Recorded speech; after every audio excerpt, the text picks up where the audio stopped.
type. The account type influences the storage services and redundancy options, affecting the way you can use it. But what do I mean by redundancy options, you might ask? In Azure Storage, multiple copies of data are always stored to protect against planned or unplanned events such as hardware, network, or power failures, natural disaster, and more. Redundancy ensures that your storage account meets the target availability and durability even in the event of failures.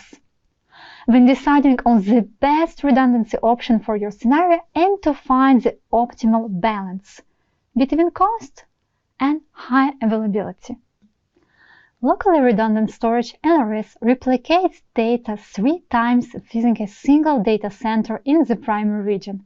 LRS ensures object durability of at least 99.999999%. That is 11 nines over a given year. LRS is the most cost-effective option and provides the lowest redundancy level comparing to other replication choices. While LRS protects your data against server and disk rack failures, in the event of data center disaster, such as a fire or a flood, all replicas of the storage account using LRS might be lost or not recoverable. Zone redundant storage (ZRS) ensure object durability of data in Azure storage services of at least 99.999999999 12 nines over a given year. For applications that requires a high level of reliability, you can also copy data from your storage account to an additional region located hundreds of kilometers away from the primary region. If you copy your storage account data to an additional region, it remains resilient even to catastrophic failures that could make data recovery in the primary region impossible. When creating a storage account, you choose the primary region for the account. The additional paired region is based on Azure region pairs and cannot be changed. Azure Storage offers 2 options for copying data to an additional region: Geo-redundant storage (GRS) and Geo-zone redundant storage (GZRS). GRS is similar to having LRS in 2 regions, while GZRS combines having ZRS in the primary region and LRS in the additional region.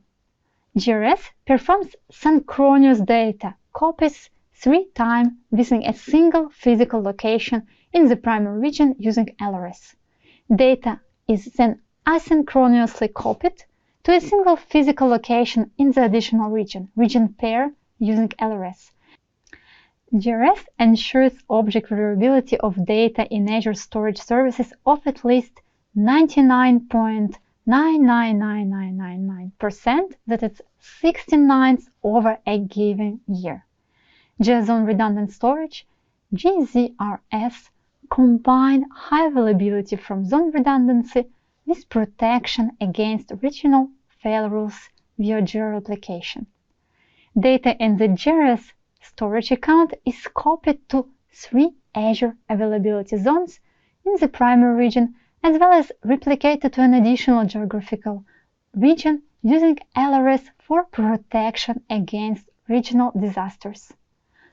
Microsoft recommends using GZRS for applications that require the highest consistency, resiliency, and availability, along with excellent performance and disaster recovery capabilities. Now let's visually compare our redundancy option. For regions supporting availability zone, locally redundant storage performs synchronous data replication across 3 Azure availability zones within the primary region. Zone redundant storage replicates data within a single region across different data centers. Geo-redundant storage replicates data 3 times within a single physical location in the primary region using LRS. Then, the data is asynchronously copied to an additional physical location in a secondary region. JSON redundant storage copies data to 3 Azure availability zones in the primary region, similar to ZRS, and replicates it to an additional geographical region using LRS. Now that we have covered data redundancy, let's move on to data services. The Azure Storage Service Platform includes the following data services: Azure Blob, Azure Disk, Azure Queue, Azure Files, and Azure Tables. Azure Blob Storage is a solution for storing objects in the cloud. It can store large volume of data, such as text or binary data. Azure Blob Storage is unstructured, meaning it can contain various types of data. It can handle thousands of parallel uploads, large video or image data, constantly growing log files, and is universally accessible with an internet connection. The second type of data service is Azure Disk Storage or Managed Disks, which are block-level storage volumes managed by Azure for use with Azure virtual machines. Essentially, they function like physical disks, but virtualized for added resilience and availability compared to physical disks. With Managed Disk, you only need to prepare the disk and Azure takes care of everything else. The third type of storage is Azure Queue Storage. It's a service for storing large numbers of messages. You access messages from anywhere in the world via authenticated calls using HTTP or HTTPS. A queue may contain millions of messages, up to the total capacity limit of a storage account. Queues are commonly used to create a backlog of work to process asynchronously. The fourth type of data service is Azure Files, which provides fully managed shared file resources in the cloud accessible via standard industry, SMB, or NFS protocols. Azure Files can be simultaneously connected to cloud and on-premises deployments. SME shares of Azure Files are available for Windows, Linux, and Mac OS clients, while NFS shares are available for Linux or Mac OS clients. And finally, Azure Table Storage is a service that stores non-relational structured data, also known as structured NoSQL data, in the cloud, providing a key attribute store with a schema-less design. You can use table storage to store flexible data sets like user data for web applications, address, books, device information, or other types of metadata your service requires. You can store any number of entities in a table, and the storage account may contain any number of tables, up to the capacity limit of a storage account. On this table, you see the public endpoints of storage services: Blob Storage, Data Lake Storage Generation 2, Azure Files, Queue Storage, and Table Storage. Your storage account's flexibility doesn't stop there. It's also equipped with different access tiers, tailored to accommodate a variety of data storage scenarios. The Azure Storage Service offers different access tiers for storing blobs, providing the most cost-effective data storage options. The possible access tiers are Hot, Cool, Cold, and Archive. The Hot Storage tier is optimized for frequently accessed data, such as images for a website. The Cold Storage tier is optimized for infrequently accessed data stored for at least 30 days, such as customer invoices.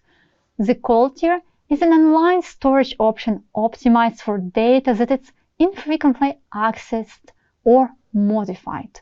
Data in the Cold tier should be stored for a minimum of 90 days.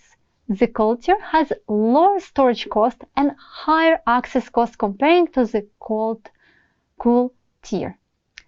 The archive storage tier is intended for rare access data stored for at least 180 days, with relaxed retrieval time requirements, such as long-term backups. When your data is stored in an online access tier, whether hot, cool, or cold, users can access it immediately. The hot tier is the best choice for data that is in active use. The cool or cold tiers are ideal for data that is accessed less frequently but still needs to be available for reading and writing. While cool data comes with a slightly lower SLA for availability and higher access costs comparing to hot data. It's a reasonable compromise considering the lower storage costs. In archive storage, data is offline, which provides the lowest storage cost, but comes with higher cost for data retrieval and access. As mentioned before, data must remain in the archive tier for at least 180 days, and early removal will incur charges. While a blob is in the archive tier, it can't be read or modified. To read or download a blob in the archive tier, you must first rehydrate it to an online tier, either hot, cool, or cold. Data in the archive tier can take up to 15 hours to rehydrate, depending on the priority you specify for the rehydration operation. Now, let's finally take a look at our storage services directly on the portal. In this demo, we will see how to create a blob and a storage account. If we want to upload a blob, we will need to have a storage account, so it will be our first step. Right, we will need to find a service that is called storage account. Use the plus button to create a resource as we did in previous demos. We'll select create. And we will need to provide the information about subscription and resource groups. We can use the resource groups that we created during our VM creation. And after that, we will need to provide a storage account name that is global and unique. Also, it will be informed in this info box. So the name must be unique across all existing storage account names in Azure. It's very important, otherwise you can't create a storage account. So I will create one. No contoso with Alexandra. Long name to be sure that it's a unique one. And it works now, you see. I can continue. I will keep the same region that is close to me. And I can also select performance. Is it standard or it's a premium one that I would like to have? If I need a low latency, I will go with standard. And I will need to select redundancy option. I have all redundancy options that we discussed: LRS, GZRS, ZRS, and GZRS. I will select LRS, it is less expensive one, and I'm using the storage account just for a demo. I have also different advanced options for security that you don't need to know to pass AZ900 exam, but you need to know that you have extra feature if you want to enhance your security. After that, we have networking. I will keep by default that I want to have a public access from all networks, but if I want to have access just from selected specific virtual network, I can select it here, or if I want that just some IP addresses can access my storage account, I can also modify it on this page. We have a data protection option that is very interesting because we have a soft delete. Soft delete means if I delete some element or some blob, it will be kept for 7 days in my trash bin. So by default, it's 7 days, and it helps to protect the data from accidental deletion, for example. And if you want, you can modify the number of days on this page. We have also encryption. If I want to go, for example, for custom manager keys for encryption, no worries, again, it's a bit out of scope of AZ900, but you have those advanced options here. We have tags as we had them on previous resource creation, and in the end we have review, and we can create our storage account. Let's hit create, starting the deployment, and usually it will take 1-2 minutes to create your storage account, and after that we can go inside and create our container to add a blob inside. So deployment is in progress. Let's wait a bit. Wonderful, our resource is created. Let's go to our storage account. So here we have an overview, and as well we have data storage with 4 different options that we saw on our deck: containers, file shares, queues, and tables. For blob creation, we will need to use containers, so we'll select in data storage containers and add a new container via our plus button. Let's select a container and provide a name to it, 8900. And we have different public access level: private no anonymous access, blob anonymous read access for blobs, or containers where we give anonymous access for read to our containers and to our blobs. I will use a private one, and if I want, I can also set up encryption's extra capabilities in advance, but for the simple demo, I will just select a private public access and create my container. After, I can go inside of my container and upload a blob inside. I will browse for files. Here I have one blob that I prepared, and I will click upload. So we have successfully uploaded our blob, and now let's say we want to share it. I have an URL link here to my blob, but if I would like to share with some external users, as it's in private access, I will need to generate a key. You see, I have here a SAS. So if I would like now to share it with someone out of my organization to see this image, I will use generate SAS, and I can provide just in time access to my blob in private access. So it's very important to select the permissions. I will give just read access to this blob and select when I'm giving access, and I can generate a SAS token to have temporary access to this image outside of my organization. And to test it, let's open new in private tab and try to access our image. And here we have a beautiful statement: keep calm and configure Azure. It's what we're learning together today. So thank you for your attention to this demo. We saw together that we need first to create a storage account. After that, we will create a container and upload blob inside, and we can share it thanks to SAS for a specific amount of time. Thank you for your attention. Let's come back to our presentation. Transitioning from the exploration of storage access tiers, let's shift our focus to another pivotal facet: migration to Azure. This seamless transition is empowered by the robust Azure Migration Service, offering an unified solution for migrating, modernizing, and optimizing resources. All pre-migration stages, such as discovery, assessment, and right-sizing of on-premises resources, are incorporated into the infrastructure, data, and applications. The scalable platform of the Azure Migration Service allows for the integration of third-party tools, expanding the range of supported use cases. The Azure Migration Service acts as a centralized management hub for assessing and migrating on-premises data centers to Azure. It offers a single portal to initiate, execute, and track the progress of migration to Azure. The Azure Migration Service integrates with other Azure services and tools, as well as offering from independent software vendors.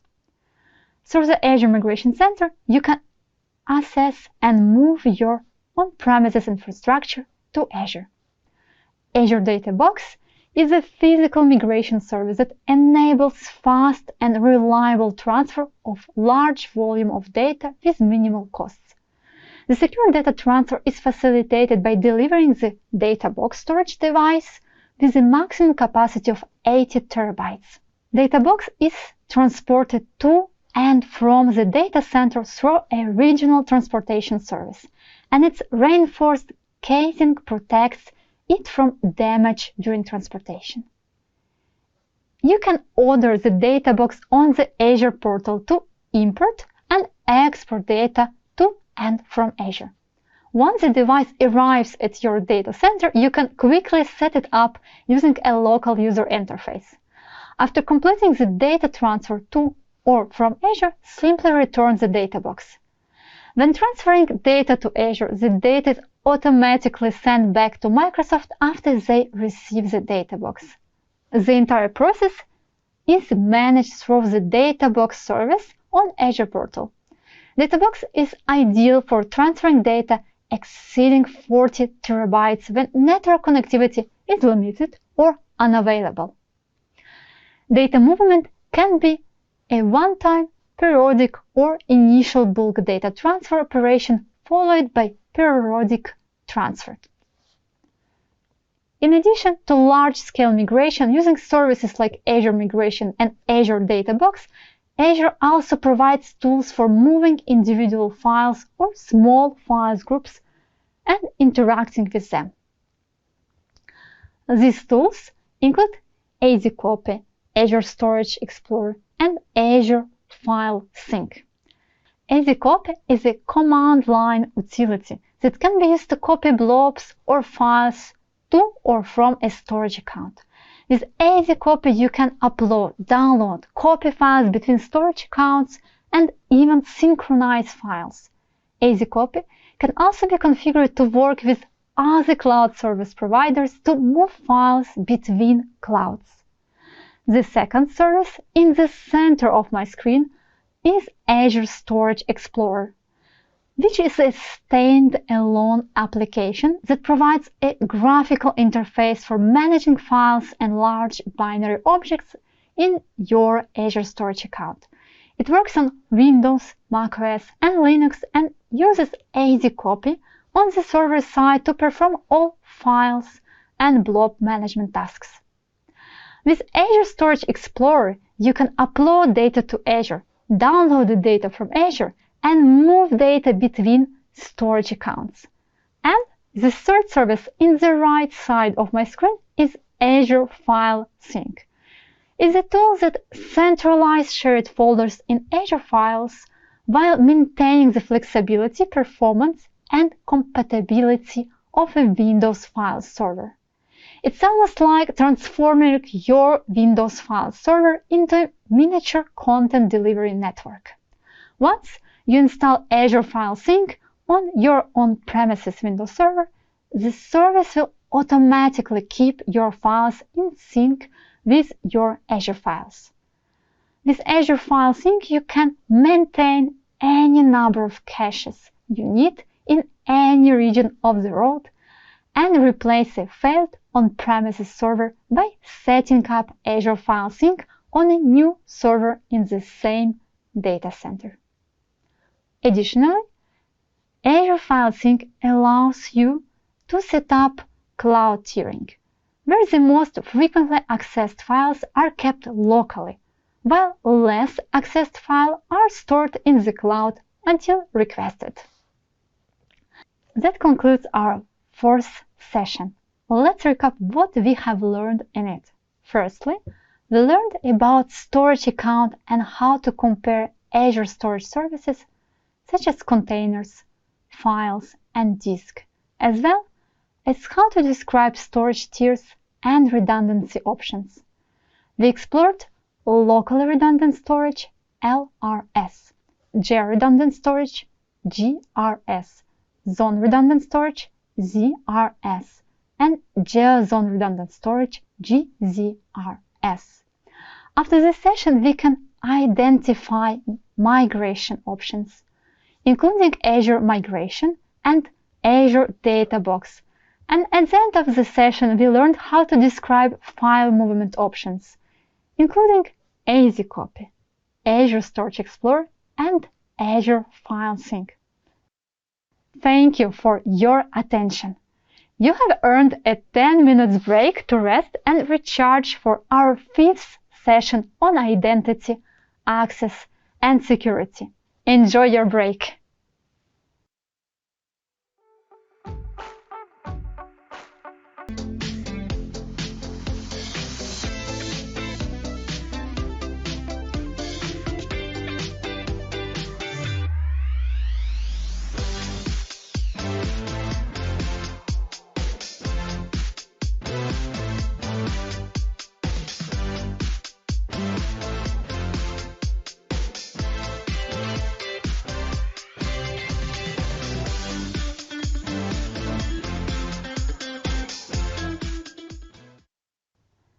Welcome to our 5th session. In this session, we will discuss security, access control, and cost management in Azure.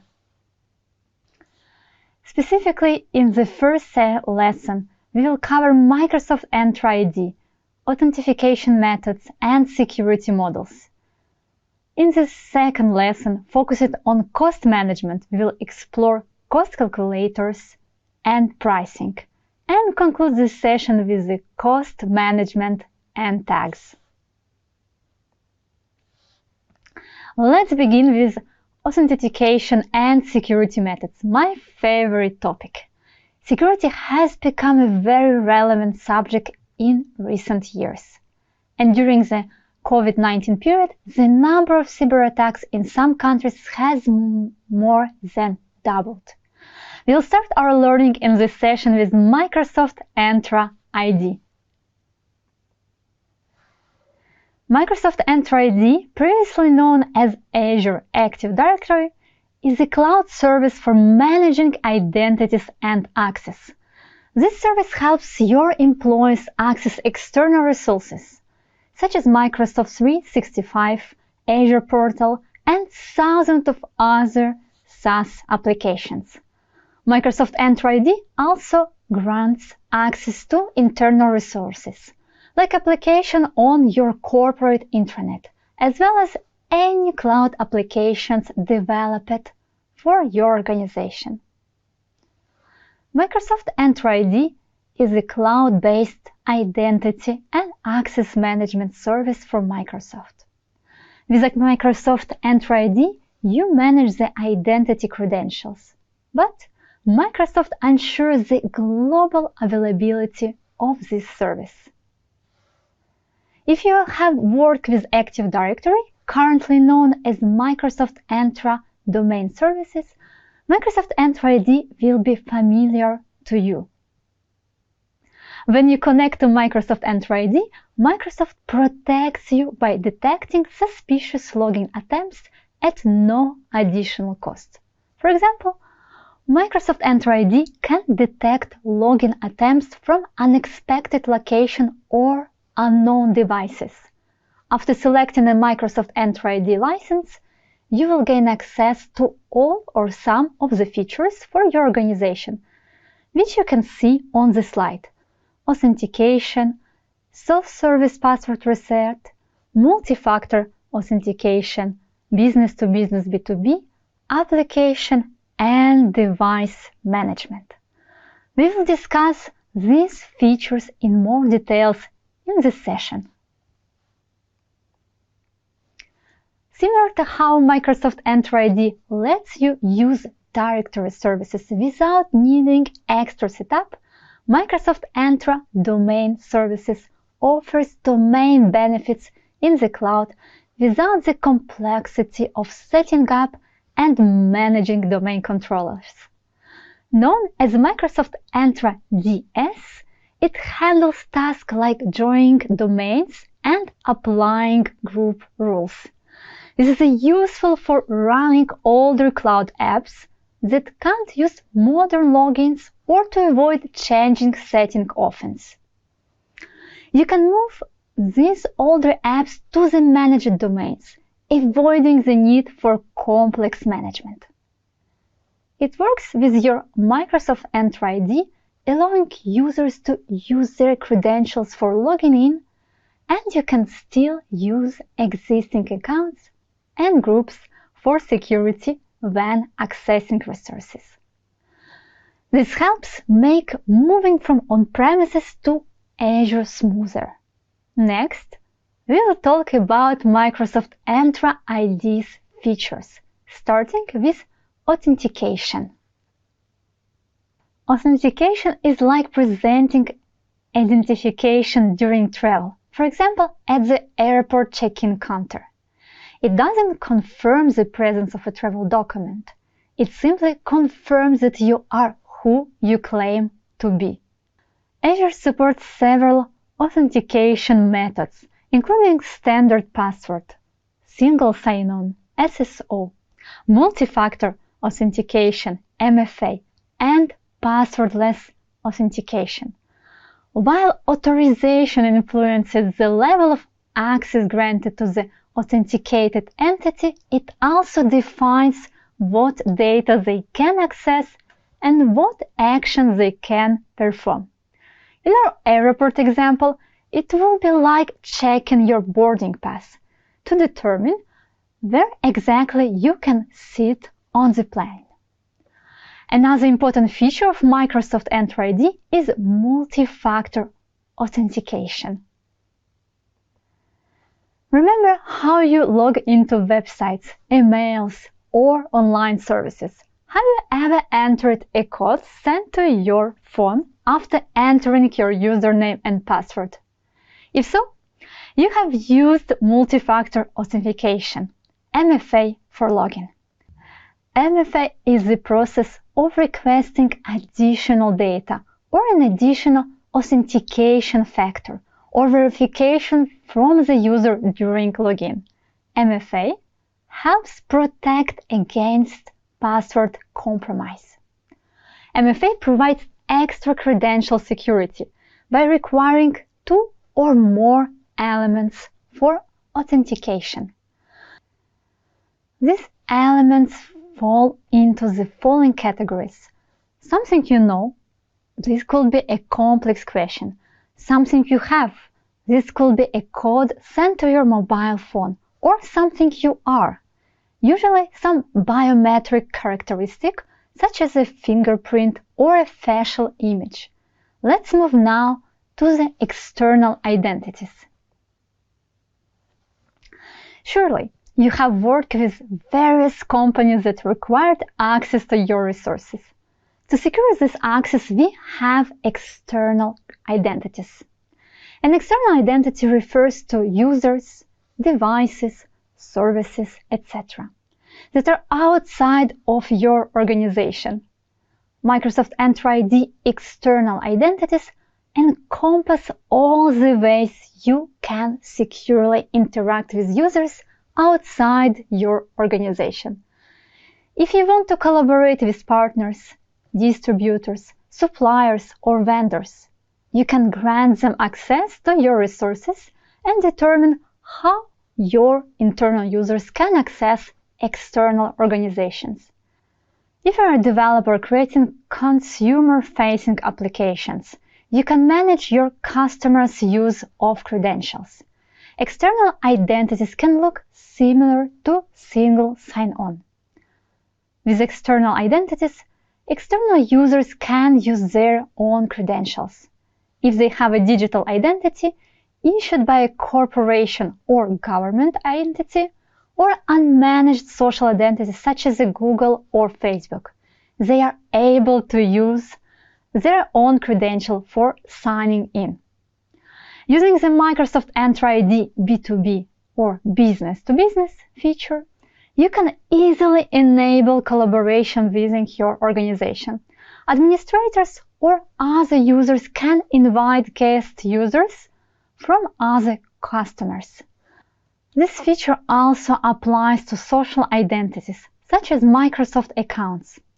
As we have a B2B offer, Microsoft also provides a B2C. External Identities B2C provides a service for corporate identity management for customers.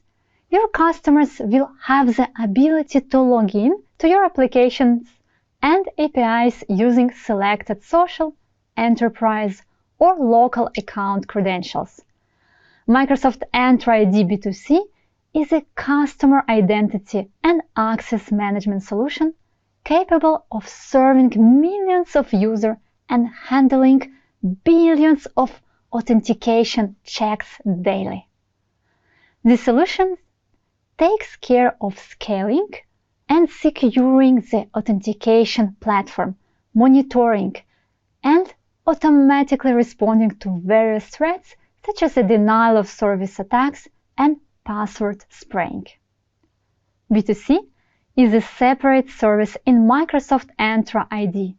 It is based on the same technology as Microsoft Entra ID but serves a different purpose, allowing you to build applications for customers and then let all users register for these applications without restrictions on user accounts. Another important feature of Microsoft Entra ID is a conditional access. Conditional access also provides more granular multi-factor authentication for users. For example, users may not need to provide a second factor authentication if they are in a known location. However, if login signals are unusual or the user is in an unknown location, they may be prompted for a second factor. When signing in, conditional access collects signals from the user, makes decisions based on those signals, and then applies that decision to allow or block access or require multi-factor authentication. Managing access to cloud resources is a crucial function for any organization using the cloud. Role-based access control in Azure RBAC, allows you to manage user access to Azure resources, including configuring permissions for performing operations on those resources and defining access scopes. In a multi-team cloud environment, the principle of least privilege ensures access is granted only at the necessary level. For instance, if you require read-only access to a specific blob in storage, then only read access should be provided for that particular object. Write access should not be granted for that object, and read access should also not extend to other blobs in storage. This guideline offers a significant security recommendation. Azure RBAC includes over 70 built-in roles, can be assigned in different scopes, and allows you to create your own customer roles. Each role has a set of access permissions associated with it. There are 4 fundamental Azure roles: owner, contributor, reader, and user access administrator. The owner role wields complete control over resources. Owners can manage access, modify resources, and even delegate access to others. The contributor role maintains the ability to create and manage resources, excluding access management. The reader role possesses the privilege to view existing resources but not modify or create new ones.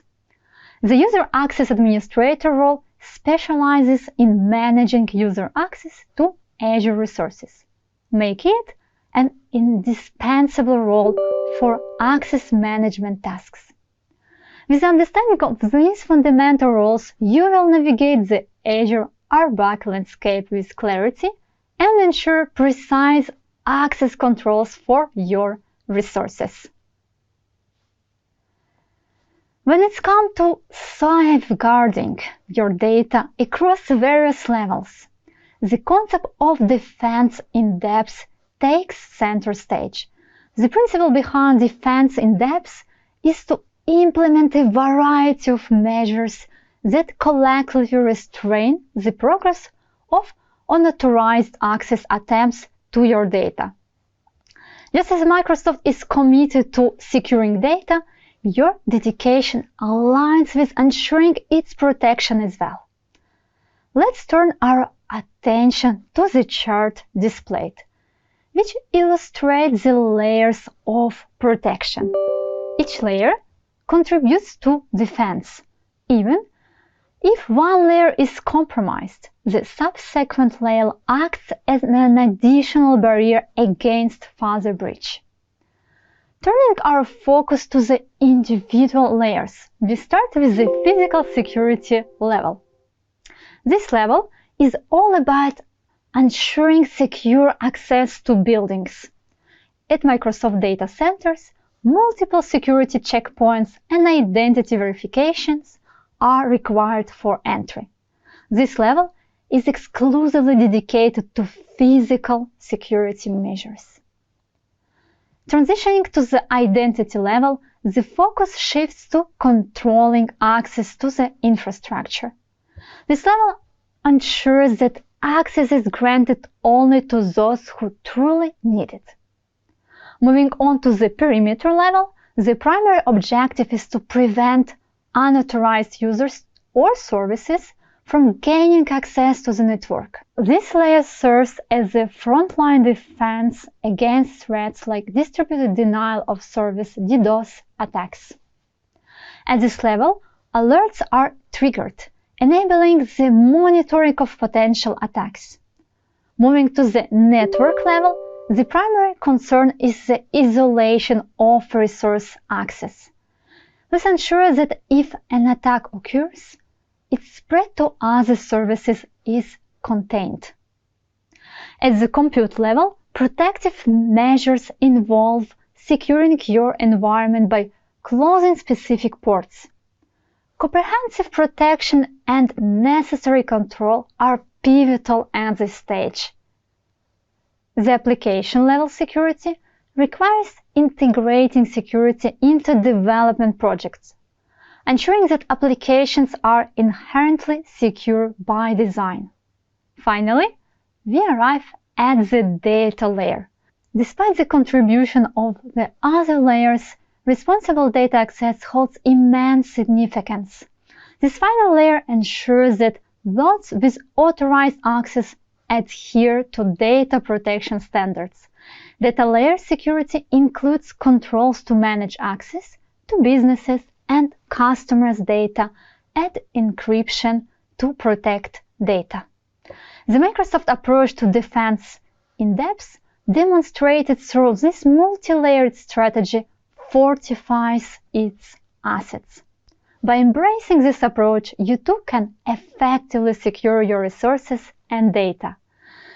This layered methodology effectively combats a wide range of potential threats and should be a cornerstone of your security strategy as well. Zero Trust is a security model that assumes the worst-case scenarios and protects resources accordingly. The Zero Trust model starts with the assumption of a breach, and every request is checked as if it were coming from an untrusted network.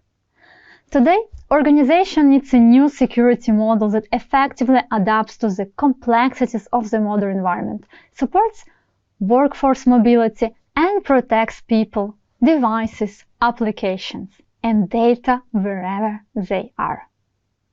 To address the challenges of the new world of computing, Microsoft strongly recommends using the Zero Trust security model, which is based on the three guiding principles. First, verify explicitly. Always authenticate and authorize based on all available data points. Secondly, use least privilege access. Limit user access with the just-in-time and just enough access, risk-based adaptive policies, and data protection to protect both data and productivity. And finally, assume breach. Segment access by network, user, devices, and application. Use encryption to protect data. And use analytics to get visibility, detect threats, and improve your security. Furthermore, we possess a strong tool aligned with this model, known as Microsoft Defender for Cloud. Microsoft Defender for Cloud is a monitoring tool that manages security posture and provides threat protections. It monitors cloud, on-premises, hybrid, and multi-cloud environments and offers recommendations and alerts to strengthen your security. Defender for Cloud provides the necessary tools to protect resources, control security state, defend against cyber threats, and optimize security management. Deploying Defender for Cloud is straightforward as it natively integrates into Azure. Defender for Cloud continually tracks new resources deployed for your workloads. It assesses whether new resources are configured in accordance with security best practices. If not, they're flagged, and you receive a prioritized list of recommendations on what needs to be fixed. These recommendations help reduce the likelihood of attacks on each of your resources. The list of recommendations is aligned with and maintained by the Azure Security Benchmark.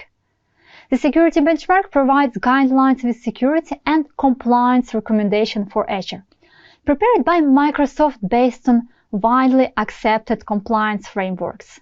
In this way, Defender for Cloud not only enables you to configure security policies, but also applies security configuration standards to your resources.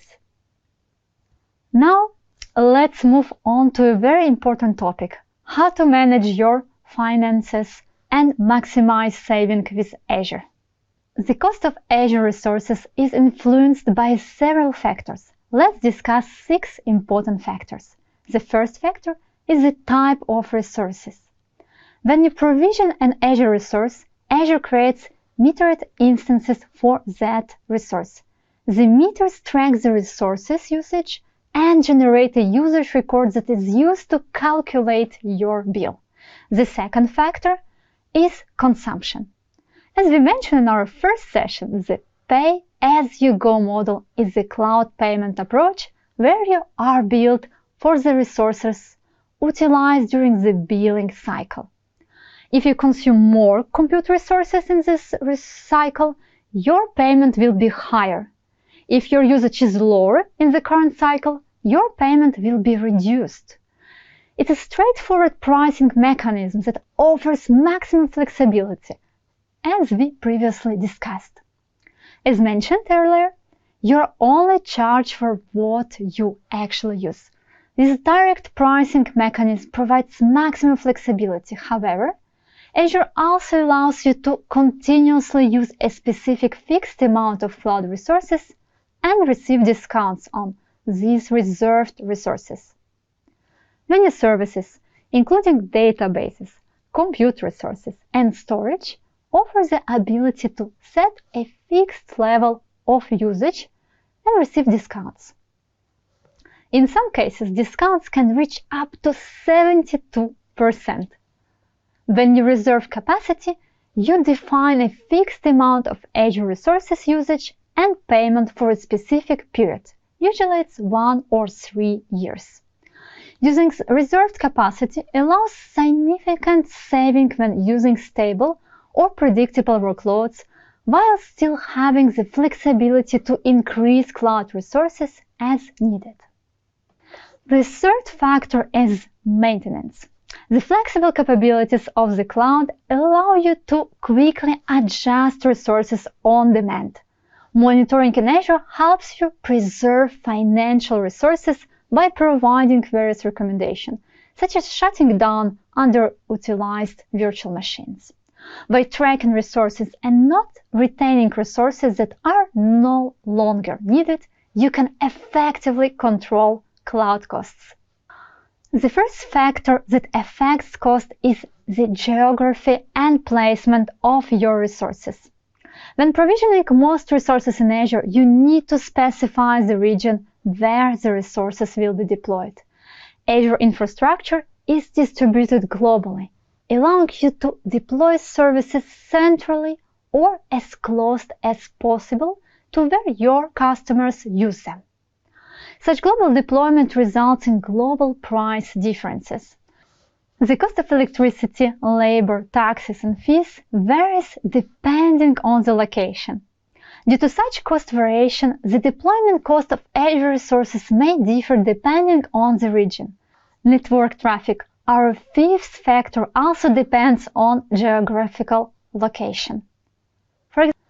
For example, data movement within Europe incurs lower cost than data movement from Europe to Asia or South America. Billing zones are a factor that determines the cost of some Azure services. Bandwidth refers to data movement to and from Azure data centers. The fifth factor is network traffic. In some cases, inbound data transfer is provided at no cost. Charges for outbound data transfer depends on billing zones. And finally, the sixth factor is subscription. Some types of Azure subscription also include usage quotas that affect costs. For example, the free Azure trial subscription provides access to a range of Azure products for free for 12 months. It also includes credit for expenses during the first 30 days from the registration date. You get access to over 25 products that are always provided for free. Now that we have examined the dynamics of resource placement and network traffic cost, let's shift our focus to the Azure Marketplace platform that extends your Azure experience by offering solutions and services from third-party providers. This can include servers with pre-installed and configured software, devices with managed network firewalls, or connectors for third-party backup services. When you purchase products through the Azure Marketplace, you may pay not only for Azure services you use, but also for the third-party provider services. In this case, the billing structure are determined by the provider. All solutions available in the Azure Marketplace are certified and comply with Azure policies and standards. Certification policies may vary depending on the type of service or solution, as well as the Azure service. Emerging from the Azure Marketplace insights, let's now turn our focus to the pricing calculator, an available tool in comprehending potential Azure expenditures. This calculator is freely available online and allows you to estimate the approximate hourly and monthly cost of using Azure. The pricing calculator is designed to provide an estimated cost of provisioning resources in Azure. You can pre-assess the cost of individual resources, build a solution, or use a sample scenario to view Azure cost estimates. The main focus of the pricing calculator is on the cost of provisioned resources in Azure. With the pricing calculator, you can evaluate the cost of all provisioned resources, including compute resources, storage, and associated networking expenses. You can even consider various storage options, such as storage type, access tier, and redundancy.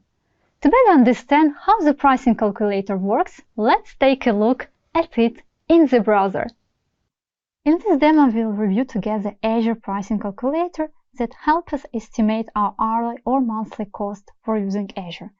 It's a public website that you can also access via the provided URL, or you can just Bing it and find it on internet. If I want to save my cost estimates, I will need to log in inside. I will not log in, I will just show you how I can review cost inside.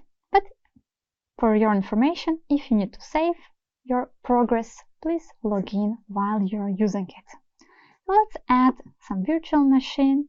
Let's add some storage account. It's very simple. You just need to select the elements. You have different filters on the left, or you can just select the most used services here.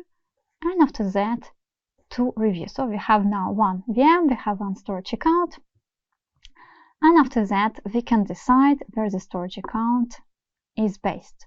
So if we will change the region, the price will be modified. So now we have $2 here. Let's say we are moving to UK South from East US, and directly we have different price that it's visible. Also, if we move to our example with North Europe that I used before, and we look on the price is again different from the previous one. So what we can do as well, we can select the type, we can select the performance. The performance will also impact the price. You see also it's much higher, let's say, price. The difference is very, very visible. And we can also select the storage account type and review how it changes the price, access tiers. Here we have archives, but if you move to hot, we'll have different pricing. For sure, when we're moving to archives, the price is very low, but we'll pay a lot for registration if you'll need one. But if you come to hot, also the price will increase. So it's a very flexible tool. You see, I can modify every setting for my storage and see how the price is different. I was in LRS, GZRS also impact my price. But it's very interesting here. Let's say we'll put a bit more storage. And now I am on $126. I have an option that is called saving options, where I can decide if I want to use reserved instances. So I can reserve this resource for 1 or 3 years. And let's see what's happened. I have $126. If I reserve my storage account for 1 year, and I want to decide if I then paid it on front, it will impact, and we will see the average price per month directly. It's absolutely different. The same, I can decide if I reserve it for 3 years. So we see that the amount decreased again. The same with the operational data transfer. According to the number of operation, we have a different pricing. And also, sometimes the pricing for specific characteristic will be not available for the region. So if I want, I can switch to another region. It's absolutely normal. Some regions, they have more opportunities and more information. Some have less. But please be aware that here you can review your upfront cost and your monthly cost if you will reserve some instances. So if I go with pay as I go, I can review again, the price will be different. I have now 0 upfront costs. And after that we have our VMs. If I select, for example, our North Europe, I will select Windows. I can also modify our tiers. I will go for standard. Basic will be always last expensive one. I have $13. If I go for standard, I have $14. So the price is again changed. And after that, if I would like to, I can decide something related to my memory. Like I want 56 GB of RAM. Again, the price is higher. And as well, if I want to go to Linux, for sure the price will be less expensive, as we can see here. And again, you can use reserved instances for 1 year, as you can use reserved instances for 3 years, and you can select the plan that you would like to use.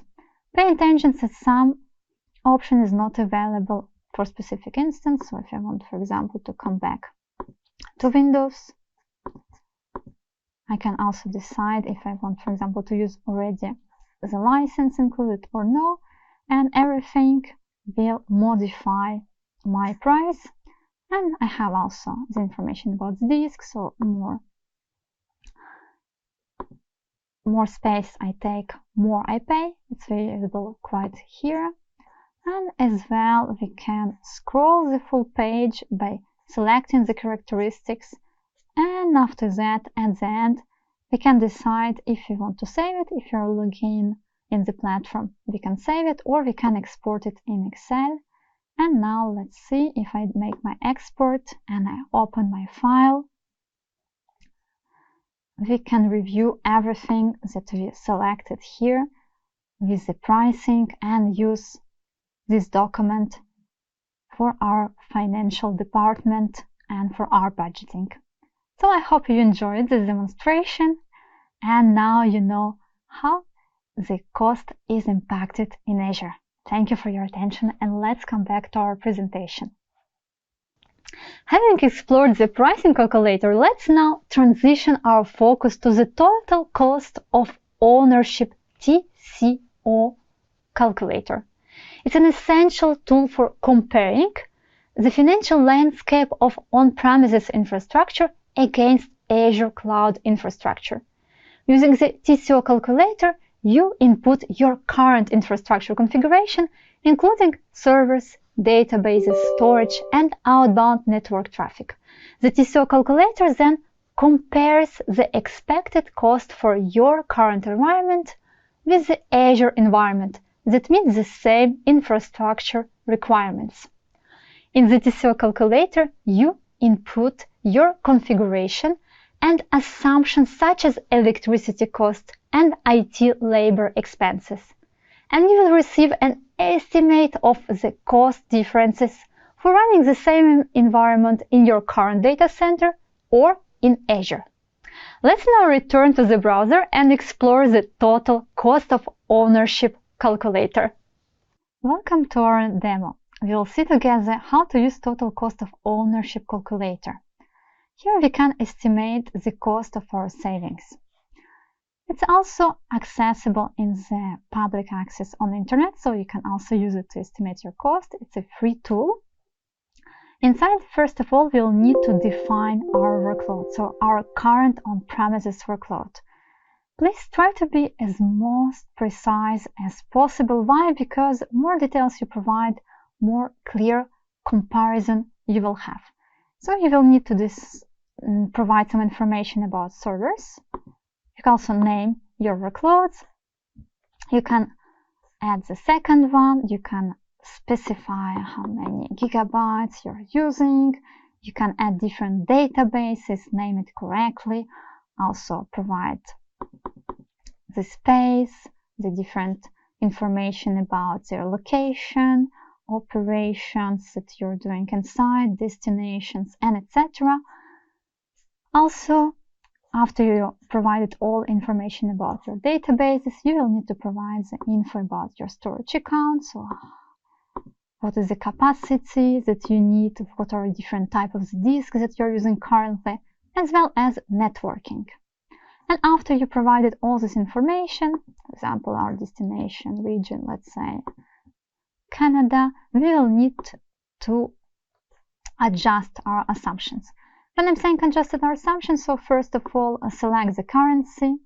You can keep it in dollars or you can switch in euro. That it's my current case because I'm based in France. We can also decide if we need also software insurance coverage provides Azure hybrid benefits. Also, if you'd like to have geo redundant storage, we can activate it here, and etc. So we provide some extra assumptions about hardware cost, software cost, electricity, and etc. Again, more precise you are, more clear information you will get here. As soon as we provide all the assumptions and we define clearly our existing on-premises workflow, we can see the report. And so here in magic, if I use Azure, I can save 1,837,000 euros. It's quite a lot actually. It looks like I need to provide the consultant services to help people move to cloud now because it saves so much money. As well as I can decide if it's for 1 year, how much it will be saving, what is the region. So let's look if it's different for our North Europe that we use, for example. It's actually the same number. Also, we can decide if we have some different licensing programs, and also we have a specific dev test pricing if we like to include it inside. And also we have different graphs to see how the price change comparing to our on-premises actual cost and what the cost will be in Azure. So green line is Azure. And here we have the details by segment, so how much we spend on compute today, how much we spend on data center, and what we'll spend for the same services in Azure according to the information that we provided. So we have huge differences. So I see that now I spend more than 1 million and I can spend just 300,000 inside of Azure. So we have also detailed breakdown here. The information is very different. And it's why I mentioned before, it's very important that you provide as much detail as possible, because more details you provide, more realistic the data will be, because it's just an estimate related to the data that we provided in 2 previous pages. And in the end, as we have the differences of cost of on-premises comparing to Azure, we can download this report, share it with the colleagues, or save it. But for saving, we need to log in. So if I downloaded it, I will have a report provided in a PDF format with the graphs that we just saw together, and I can share it with my financial department, for example, to estimate the cost of migration. Very useful tool. I hope you enjoy it. Let's come back to our presentation. The cost management service allows you to easily track the expenses of your Azure resources. You can set up alerts for cost and create budgets to manage your resources more efficiently. You can find it within the billing and resource management sections, or as a standalone tool designed for teams managing costs across different scopes. You can also automate tasks and add cost-related features to your tools and processes. This enhances visibility and accountability for your organization's goals. Cost management works in the Azure portal, Microsoft 365 Admin Center, or Power BI. It also sends various emails and alerts to help you stay informed and manage your account and cost effectively. With the Azure Cost Management Service, there is an additional feature called Cost Analysis. This gives you a visual overview of your Azure costs. You can see your total cost in different ways, such as the billing cycles, regions, and resources. Cost analysis is helpful for studying and analyzing your organization's expenses. By looking at accumulated cost over time, you can identify trends and drivers, helping you understand your budget's impact.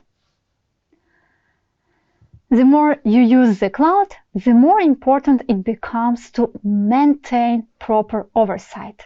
An effective organization strategy helps you comprehend your cloud usage and manage costs. One approach to arranging related resources is by placing them in separate subscriptions. Resource groups are also useful for managing interconnected resources. Resource tags offer yet another way to organize resources. These tags supply additional information or metadata about resources.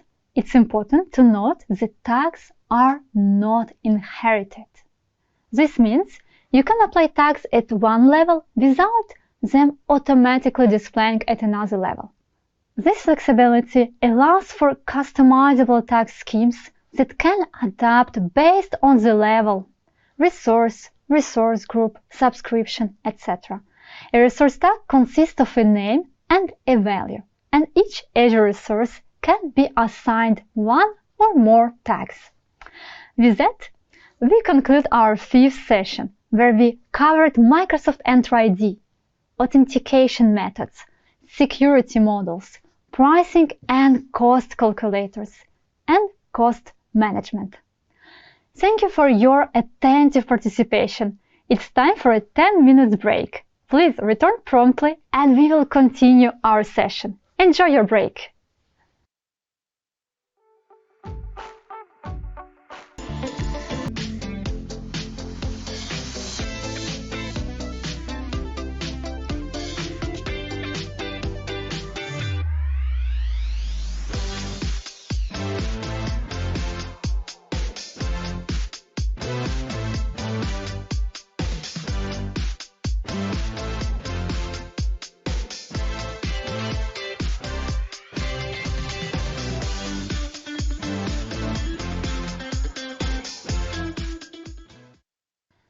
Welcome back.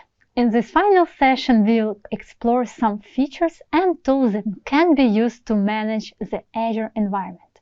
We'll also discuss the resources available for ensuring compliance with corporate or regulatory requirements.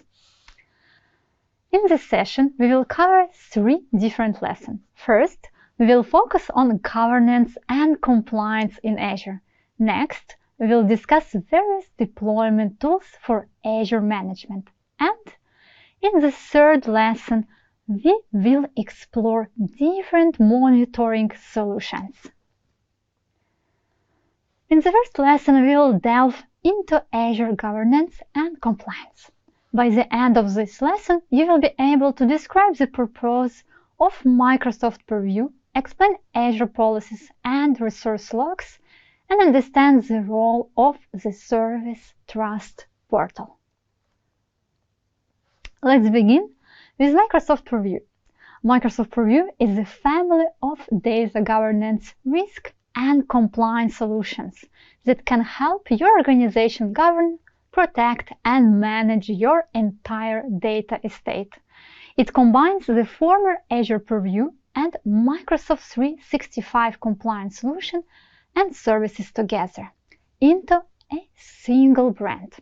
The Microsoft Purview helps you gain visibility into assets across your entire data estate and enables easy access to all your data, security, and risk solutions. Moreover, Microsoft Purview manages sensitive data across clouds, apps, and endpoints.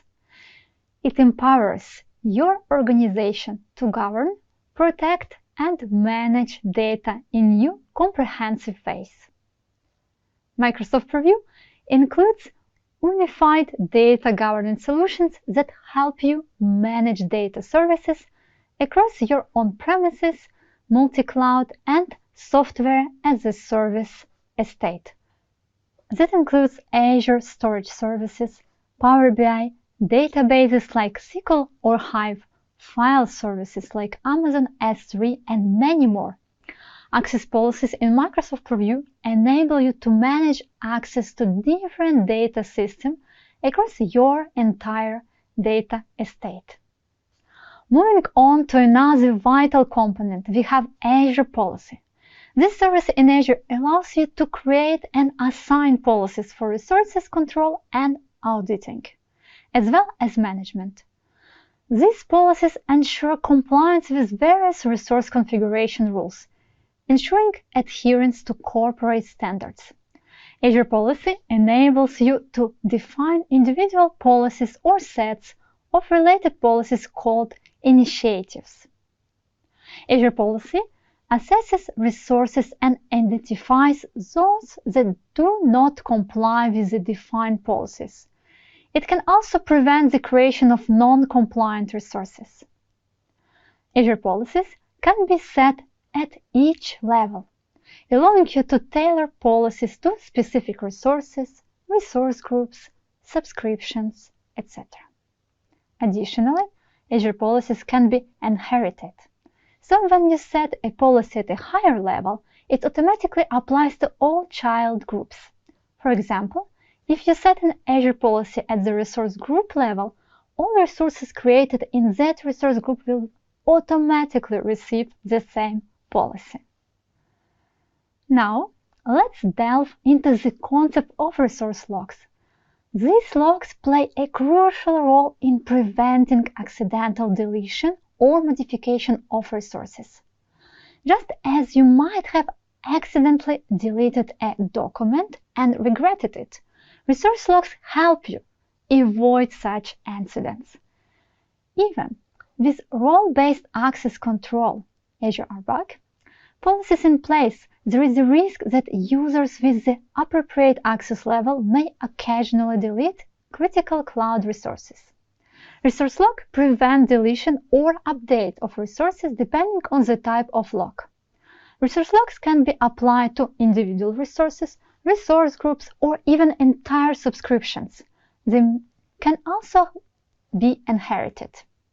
Meaning you place a resource log on a resource group, It applies to all resources in that group. There are two types of resource locks. One prevents user from deleting, while the other restricts users from modifying or deleting a resource. So delete lock means that authorized user can read and modify the resource, but they cannot delete it. Read-only means that authorized user can read the resource but cannot delete or update it. To better understand resource locks, let's take a look at how they can be configured in the portal. Welcome back to the portal. In this demo, we'll see how we can create locks. Locks can be created to different resources, virtual machines or storage accounts, for example. And we can use it to show you how. For it, I will select the storage account that we created together, demo control with Alexandra, and I will scroll my left side menu to see different settings inside. And in my side of my settings menu, I have locks. So I will select locks and I will add a lock that I will call don't modify. I have two different types of lock, read-only. It means that I can just view the information inside of my storage account and I can't modify my storage account. And we have delete lock, that it means that I can modify the information inside of my storage account, but I can't delete it. We select read only lock and we create it. Let's try to delete our storage account or modify it. If we'll try to modify or delete, we will have a message saying that we can't delete because we have a lock. Let's try confirm delete. And here we have failed to delete storage account because we have a lock. Please remove the lock and try again. So we can't delete because of our lock. And again, if we come back and we delete our lock and we will try to delete, let's refresh to see it. Now, if I delete it and I come back to review and I try to delete my resources by copying the name, delete, confirm delete, and here we have deleting storage account. So our lock was removed and I achieved to delete resources that I wanted. I hope you enjoyed this demo. Let's come back to our presentation. I hope you enjoyed the demo. Let's discover together the Microsoft Service Trust Portal. It provides various materials, tools, and other resources on how Microsoft Cloud Services protect your data, as well as how to manage cloud data security and compliance in your organization. The Service Trust Portal is a publicly accessible website by Microsoft Corporation to publish audit reports and other information related to compliance requirements concerning Microsoft Cloud services. The Service Trust Portal users can download audit reports created by external auditors and access analytical information from Microsoft technical documentation, which contains details on how Microsoft Cloud Services safeguard your data and manage cloud data security and compliance in your organization. To access some resources on the Service Trust Portal, authentication verified users need to sign in with their Microsoft Cloud Service account, review and accept the Microsoft Compliance Materials Non-Disclosure Agreement. Additionally, on this portal you can use My Library feature to add documents and resources, allowing you to access documents related to you in one place and receive notifications when they are updated.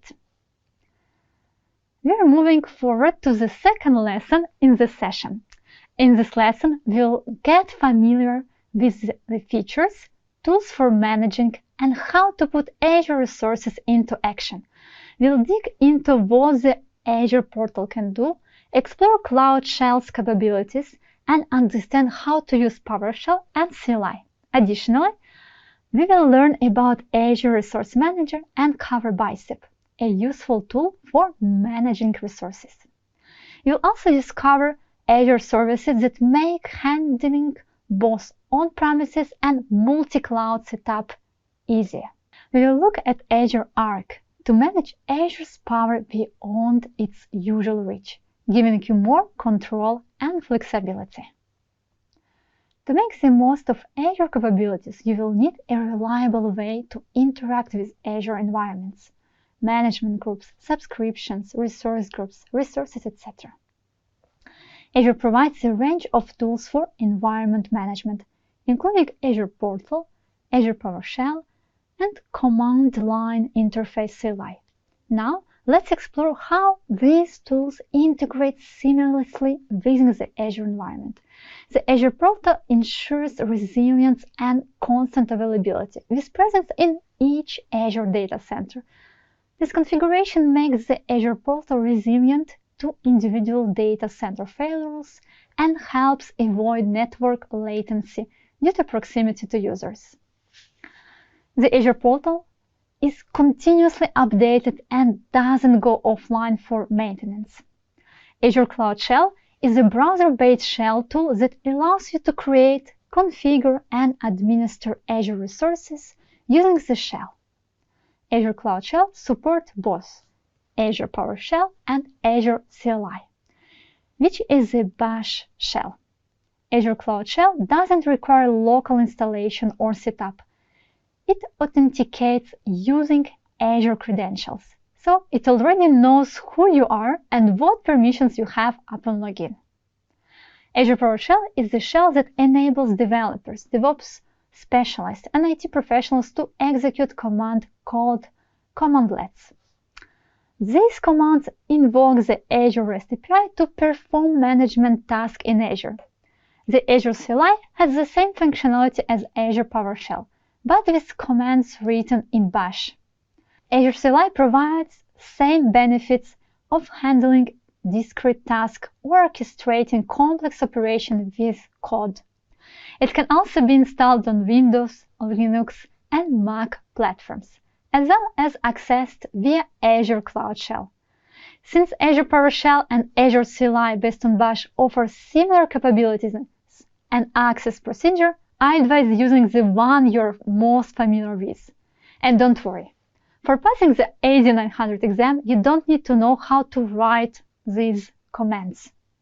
Transitioning from the essential tools using to interact with Azure environments, let's now delve into the underlying structure that ensures seamless integration and consistent management. Azure Resource Manager, ARM, is a deployment and management service for Azure. It provides a level of control to create, update, and delete resources in your Azure account.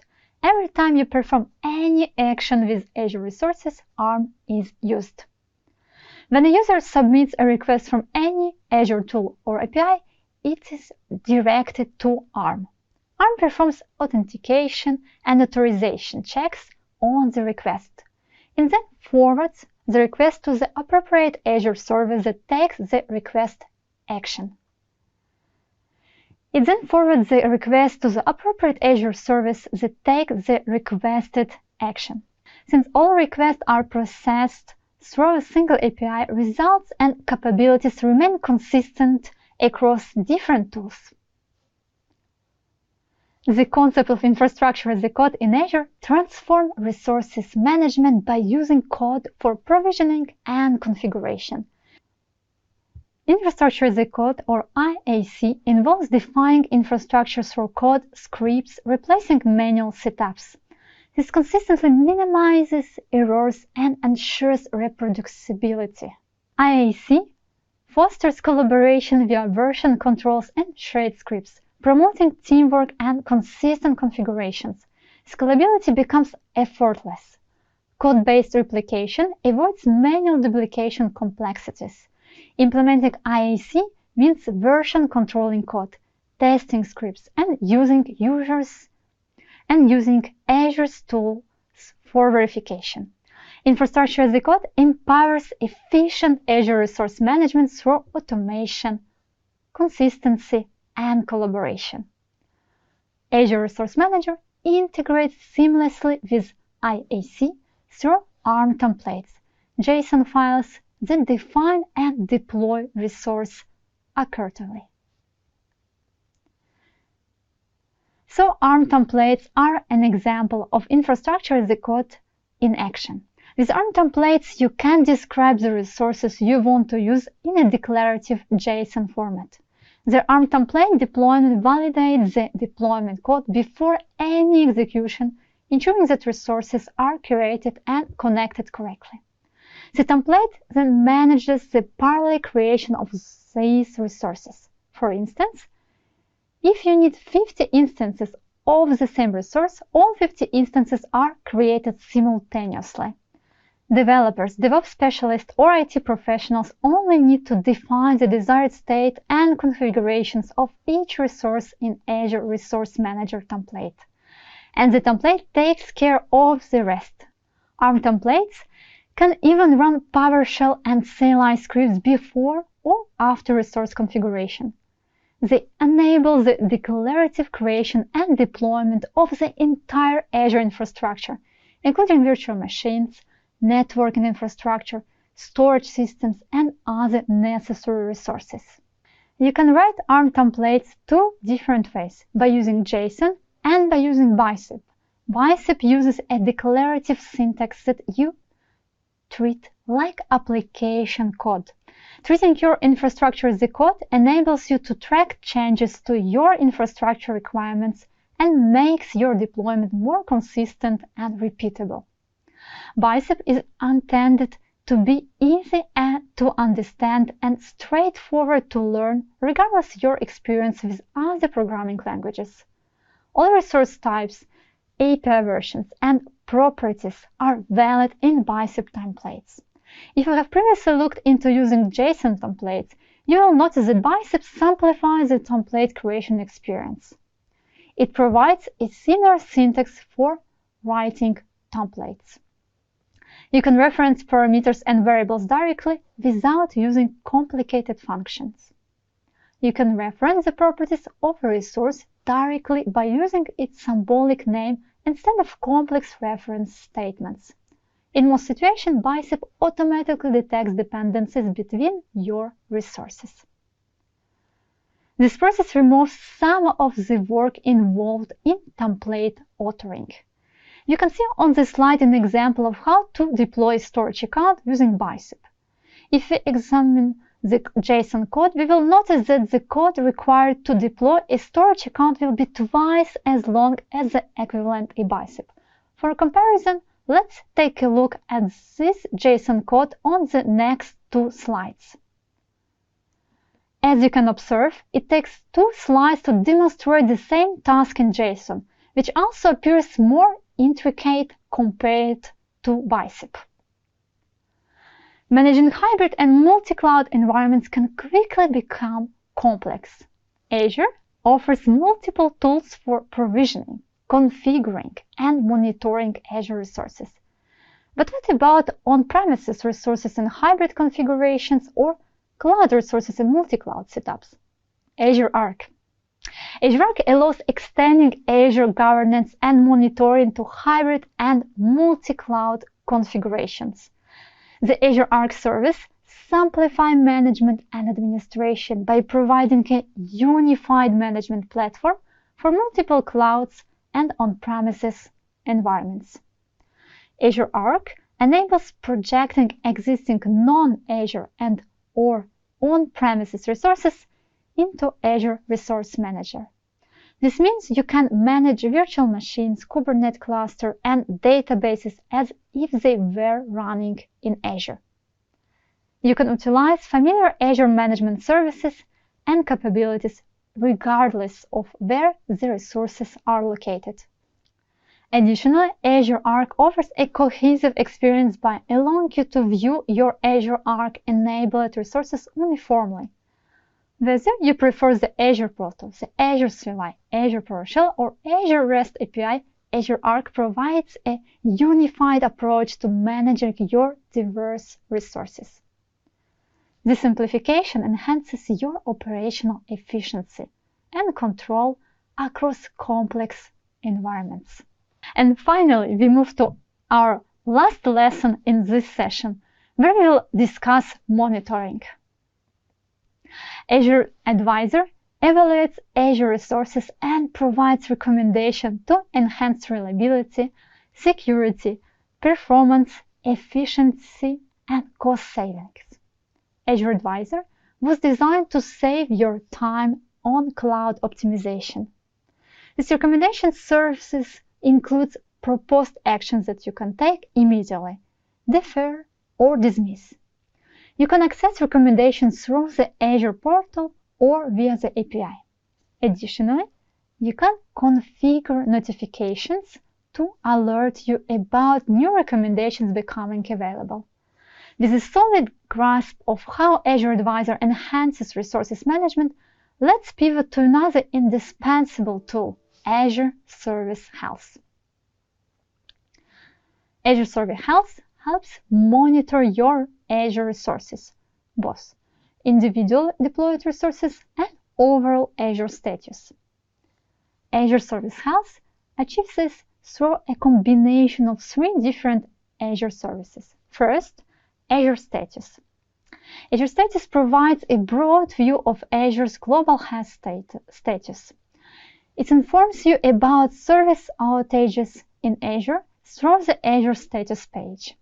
This page offers a global perspective on the operational status of all Azure services across all Azure regions, making it a valuable guide for incidents with wide-ranging consequences. Secondly, Service Health. Service Health offers a narrower view of services and Azure regions that you use. It's the best tool to find information about issues affecting the functionality of services, planned maintenance, and optimization recommendations for your solutions. You can even configure Service Health alerts to receive notification about service issues, planned maintenance, and other changes that may impact your used Azure services and regions. Thirdly, Resource Health is a specialized view of your actual Azure resources. The service provides information about the operational status of individual cloud resources, such as specific virtual machine instance. The combined forces of Azure Service Health and Azure Monitor enable you to set up alerts that notify you of shifts in the availability of your cloud resources. Speaking of Azure Monitor, you might be wondering what exactly is Azure Monitor. Azure Monitor is a platform for collecting data about resources, analyzing the data, visualizing information, and even taking actions based on the results. Azure Monitor can track Azure resources, on-premises resources, and even multi-cloud resources such as the virtual machines hosted by other cloud service providers. You can set up alerts to monitor logs and trigger specific log events, or configure them to track metrics and trigger when certain values are crossed. For example, you can set up an alert based on metric to notify you when the CPU load on a virtual machine exceeds 80%.